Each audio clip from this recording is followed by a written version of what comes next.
Welcome to the Omni stage at Event Tech Live USA and Canada 2021 and to our next session, Best Hybrid Event Practices from Marriott's Connect with Confidence Labs. I'm delighted to say that joining Event Tech Live now is the Executive Director at MeetingPlay, Jennifer Kellogg. Jennifer, welcome to Event Tech Live. Thanks so much for having me today. It's a pleasure to have you here, and Glenn Stress as well, who I know is going to be joining you in just a moment, Jennifer. I'm going to hand over to you for your session, and I'll see you a little bit later on with some questions from our audience. Sounds great. Looking forward to it. Hi, Glenn. How are you? Hi, Jennifer. Hi. Thanks for having me. So we'll start off. I know we want to jump right in, but Glenn, you've done a lot of work for these hybrid events, and we want to showcase some of that work. So take a look at this. Great.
So Glenn, I know we've done a lot of work together on this, Marriott International and MeetingPlay partnering together to bring hybrid events back to life.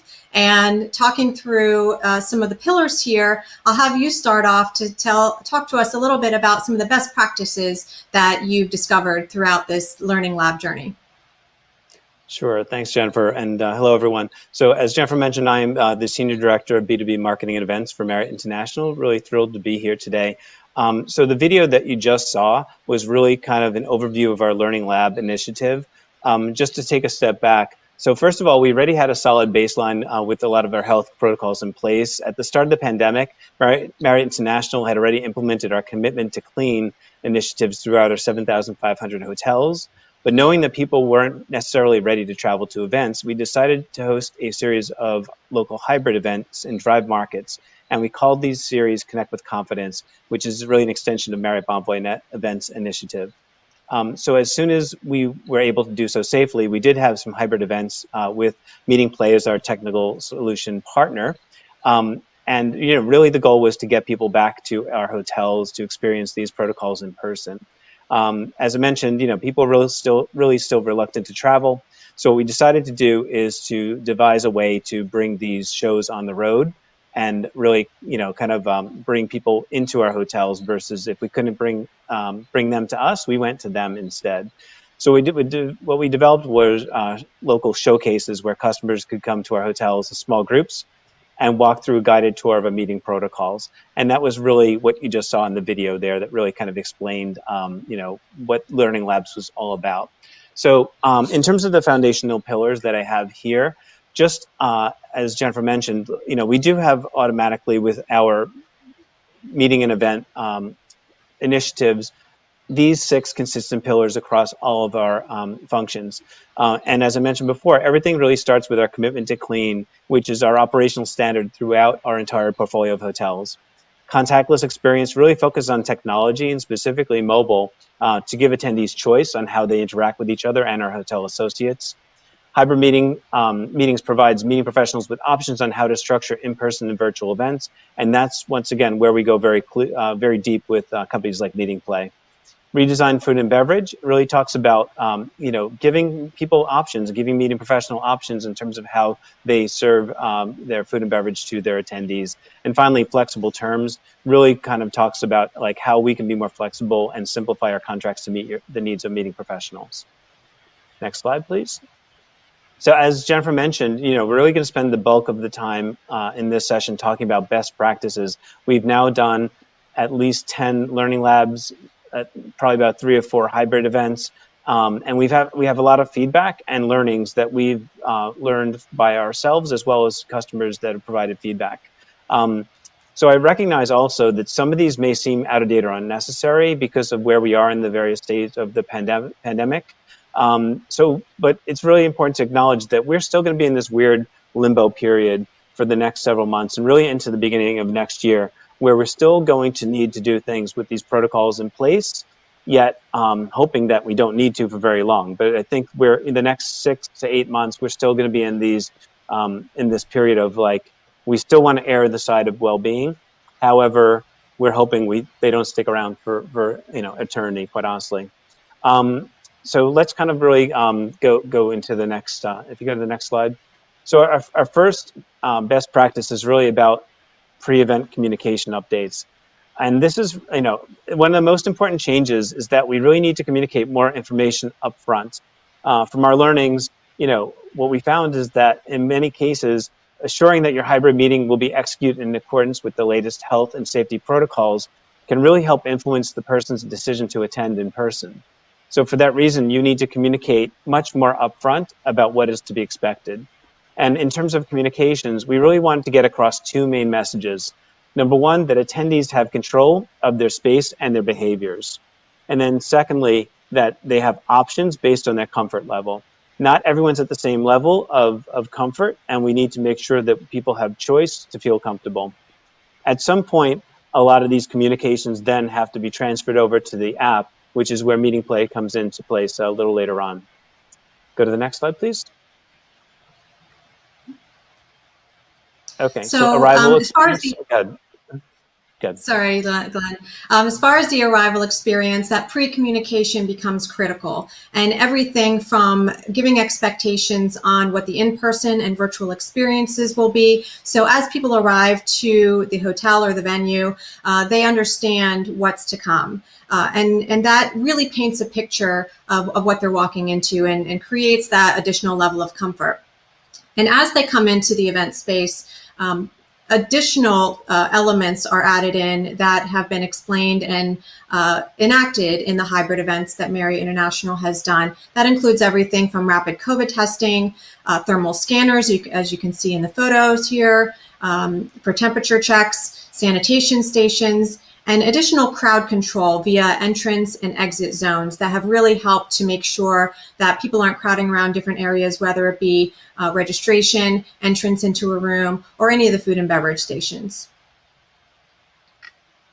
Additionally, MeetingPlay was critical in creating a advanced seating selection tool. So attendees were asked weeks in advance to enter the MeetingPlay platform and select their seats based on having a chart like you see on the screen. So they knew exactly where they were sitting and in relation to the entrances and exits, the front of the stage, things like that. Whatever their comfort level was, they had that ability to choose that seat. So they knew well in advance where they would be before entering and arriving at the event. And that creates a great sense of control and a great sense of well-being, of knowing where you'll be able to sit when you arrive. Pre-COVID, we were all used to selecting seats when buying tickets for a movie or a concert. So this allows the same or similar technology for general sessions and breakouts. Marriott has coined the phrase sanctuary seat, because it really does bring comfort to attendees to know and to select their seat in advance. This has been a great win for the attendees and for companies that MeetingPlay has also created this and used it for. Glenn? Great. So this one's mine. Yeah, so in terms of, oops, sorry. So I think we talked about the sanctuary seat, and as we mentioned here, the ballroom itself was really set up in different zones to all really encourage people to kind of flow and in their own direction, in their own zones. So keeping people separate as well as in their sanctuary seat was important. Their sanctuary seat, as Jennifer mentioned, was really designed to keep everything at their disposal. So along with the seat, we had a little side table, which included sanitation wipes, as well as hand sanitizer, and anything else that we thought that they could use, bottled water, as well as some other individually packaged food and beverage as well. So it's really all about kind of keeping the meeting space, really kind of in a bubble, if you will, for themselves, including they each had their own trash receptacles as well, to make sure that with a recycling bin, to make sure that we're also focused on sustainability as well. Go to the next slide. So in terms of redesigned food and beverage, as I mentioned before, that food and beverage is really a big focus for us as we adapt to these new protocols. A lot is changing, quite honestly, when it comes to F&B.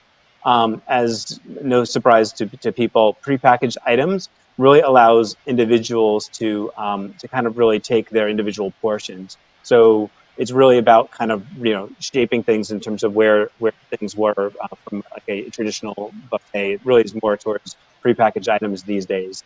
Use of outdoor areas clearly is encouraged whenever possible. And then also it's important to focus on homemade as well as local. And then beverages, we really encourage people to use single-use containers that also have a great option for branding. If you really want to go and either have sponsors put their logos on different items for food and beverage, as well as for these kind of single-use beverages. Go to the next slide, please. So similarly with food and beverage and service, in terms of food and beverage service, we specifically suggest that staff stations are used in order to allow for the efficiencies of a buffet, yet still have one person serving everyone. Customized menus and single serve options, as I mentioned, live action stations, but they're behind plexiglass barriers these days.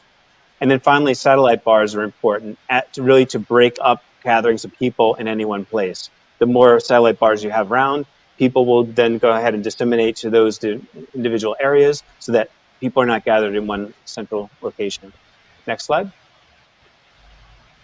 I think this is you, Jennifer. Yes, thank you. So as Glenn mentioned earlier, all of the pre-communication information and much of what we talked about so far was entered into the mobile app. And really for hybrid events, we feel that it's critical to make sure that when you're engaging both virtual and in-person audiences, that you're also engaging a virtual platform along with a mobile apps for connectivity.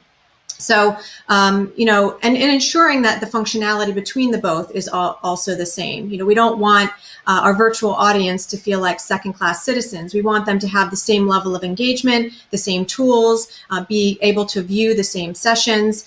So we worked really hard to make sure that the functionality there connected between the two platforms. And really, the front and center of the app, as you can see on the left side, created that, again, sense of comfort to give them their zone number of where to enter and exit the ballroom, as well as the seat information, which marries together with what they selected at the beginning of the process. So it's easy enough. They can open up the app for the in-person attendees and get the information they need when they arrive. We also engaged in the virtual platform, the ability for the virtual attendees to select their view in the ballroom. So they could kind of move around, if you will, see what the ballroom looks like, but also then ultimately choose how they wanted to view the presenters on stage. And we found that this was really important, not just to have all the information in the virtual platform, but in the app as well. Everybody in person wanted to know the information the virtual attendees were being given, if different, from an educational standpoint, and vice versa. So it was a great tool and really was one of the, it created the journey for the learning labs as attendees and customers were going through the labs, discovering all of the different aspects. The other element that we added in that we found was really critical for the virtual attendees is to having an in-person host. So for this allowed the virtual attendees to have a voice in the room, calling out questions that may be submitted through the platform via chat or text, and having a person inside the ballroom being that voice to call up those questions and to make sure that their name and maybe where they're from is voiced in the meeting room and their question is asked, to make sure that they know and understand that they are very much a part of the atmosphere, even inside the room, and to really, again, connect the in-person and the virtual attendees. So Glenn, do you want to talk about some of the results that you saw from this endeavor? Sure, absolutely. Thanks so much, Jennifer. So yeah, so as Jennifer mentioned, with the newness of hybrid events, participant feedback is really more important than ever. And it's also important to understand that hybrid events are evolving in real time. So, we put out a lot of different surveys for our post events in terms of asking a lot of different questions and getting different data points.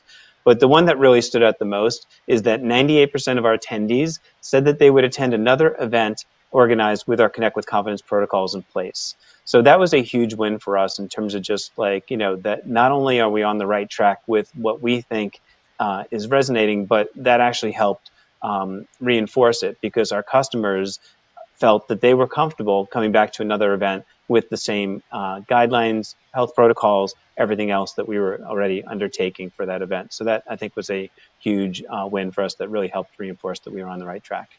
If we go to the next slide. So then finally, before we go to Q&A, I just want to point out the available resources that we have.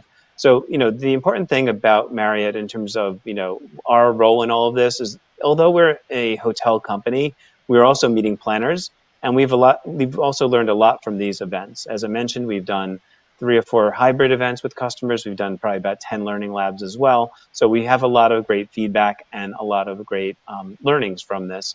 So our learnings and feedback have really helped shape the overall our initiatives and as to how we go forward, but it also gave us the opportunity to develop a comprehensive white paper that is posted on our website for meetings, which is MarriottBonvoyEvents.com. And then similarly, MeetingPlay has also developed a deep dive showcasing their best practice of hybrid events based on their extensive experience that they've gathered over the past year. And their research study is available on their website, MeetingPlay.com. So I think that's it, and I think now we're going to turn over to Q&A. So back to you, Jennifer, or the host. Yes, I think our host is going to jump on and see what kind of questions we have out there. Great. Okay. So while we're waiting for that, Jennifer, so I just wanted to also say what a great partner MeetingPlay is. Marriott, has done most of these hybrid events with MeetingPlay. James, the first as our technology provider, and we're just so happy to work with you and your partnership. So thank you so very, very much for that. Thank you, and likewise, Marriott International is such a great force in this arena. We want to bring back in-person events as well, and I know they're really driving the future of that. So thanks for your partnership. Jennifer, Glenn, apologies for slight delay in rejoining you there, but thanks for holding the fort for me for a couple of seconds. Glenn, can I just say, we were actually talking yesterday in one of the sessions about venues, and one of the questions that I asked one of the panel yesterday is, what, particularly hotel venues who host so many meetings and events, they are fundamental to the events industry, is what are the actual hotels doing? Whilst the events industry themselves are having all of these discussions about technology platforms, it's been great to get the insight of what you're actually doing as a hotel operator within your own venue. So thank you for joining us, first of all. A couple of comments that have come in on the chat during the session. Somebody saying that they absolutely love the pre-assigned seating. Some of those pictures that you were sharing in the slides were really spectacular. Somebody asking, can you share this presentation? So I'm going to address that first of all and say that both Jennifer and Glenn are included within the virtual events platform. So if you search for them within the Event Tech Live platform, you will be then able to send them an invitation to connect, and those guys can then connect back with you. And then I'm sure, guys, if anybody does want to extend this conversation a little bit further and maybe get a copy of that presentation, if you could pick that up directly through the platform, that would be great. Absolutely, happy to. Now then, let's turn to a couple of questions that have been submitted. So first of all, WRT assigns seating and seating capacities. What percentage change have you seen for butts in seats compared to a traditional classroom or theatre set? So I guess I can take this one. I don't really have an answer to that because, quite honestly, everything is changing so much. And even within the United States, where we've done the bulk of our meetings and events, every state is different in terms of their capacity. A lot of states don't allow in-person meetings at all. So we've had a lot more meetings in Florida, Texas, and Arizona, quite honestly, are the ones that we've had the bulk of our larger meetings. Some of the smaller meetings clearly happen all over the world. That being said, it's really up to the meeting planner. We always go with the local guidelines to make sure if that particular state or city are enforcing 6 feet apart and everything. We go ahead and we manage everything for that kind of setup and everything. But as things are improving within the United States, we're finding that some of those restrictions are relaxing. So the capacity is really changing day by day, quite honestly. And as far as just in the room, sorry, Jennifer.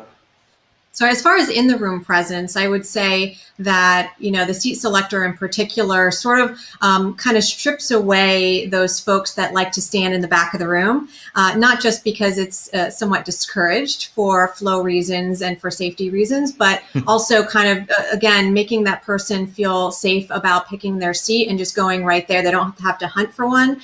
They know directly where they're going. And that becomes, again, their little sanctuary. So it's a little bit more of a comfort zone for them to be there.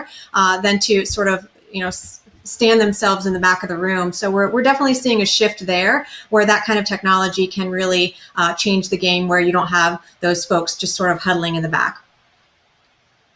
I wonder what would be interesting as well is to see the difference in sort of human behavior, because when you have traditional theatre style, rows of chairs, if somebody's attending on their own, they will always leave a space between themselves and the next person. They will never choose to sit in that chair next to them. So historically, I guess we've always just, subconsciously adopted an element of social distancing anyway, because there's almost that nervousness, isn't there, about sitting down right next to somebody that you don't know.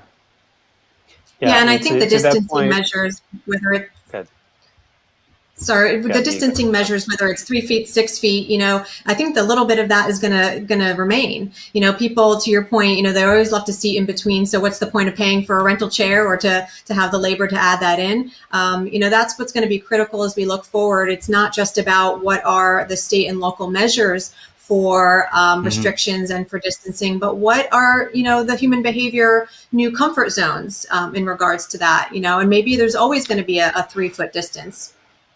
Yeah, and to that point, I'll just add also in terms of we're as I mentioned, we are also meeting planners. So we are planning a customer event for 1,100 people in Orlando in August, and we are, even though the restrictions are fluid, let's just say they're changing day by day, our plan is to allow 3 different seating options. Basically, seats theater style, but still apart, like 1 foot apart, 3 feet apart, and 6 feet apart. And then what happens is you let the customers decide based on their comfort level. And we're working with MeetingPlay on that meeting that's coming up as well. And they'll, once again, it's all about giving customers choice. Sure. If I could turn to another question that's coming on Glisser during the session. Somebody's commented that the sanctuary seating looks fantastic. Has it proved to offer an instant visual easing of any concerns that an attendee may have? Right. So what I said at the beginning, we've done this a couple ways. We've done it where you saw in the slide deck where it's more of a floor plan that the hotel or venue can give you and making sure that we attach there. We've also done 3D renderings of the actual room. That's how we started off with our first hybrid event. So people could really see visually where they were in the room, again, in relation to the doors, the entrance and exit, if somebody felt more comfortable being closer to a door. There's always those folks that want to sit right up front so that they can see, front and center, all the presenters, so they can do that. And they can kind of see, how everything else situates itself. So that has really helped. It's not just, a movie or concert where you're just picking a seat. Even in those, you can kind of a view from your seat or a view from the theater capabilities. It gives you that ability too to kind of just get that sense and that comfort to know I'm picking this seat. This is where I would naturally want to sit if I just walked into a room. But now I know I have it. It's confirmed. And when I go in tomorrow, I can make sure that I'm sitting right there and I feel great. Absolutely. One final question, perhaps to Glenn. Somebody has asked, are you responsible for providing testing? And if so, what is your protocol? Is that something you've encountered? Yes, so we actually have encountered that. We don't provide any testing capabilities as Marriott as a company, but what we have done is we have identified companies that we work with that can provide those services. And we have a variety of them, everything from testing before you go, in terms, like one of those in-home test kits that you then mail or upload your results, to actually screening on site, as well as crowd control. We have a variety of different vendors. That's all posted on our website, MarriottBonvoyEvents.com, in terms of our different companies that we work with and what they offer and provide. What we do is we want to make it easy for meeting planners. So what we do is we put you in touch with them and say, here are the services that they provide, and then it's upon the meeting planner to organize that, because every meeting is going to be different. And some are going to want to test, and others are going to be like, you know what, I'm fine with the temperature scanning, and others are just going to be fine with absolutely nothing. Yeah. It's really up to the meeting planner. Absolutely. Well, I'd like to say congratulations to you both for, first of all, the session.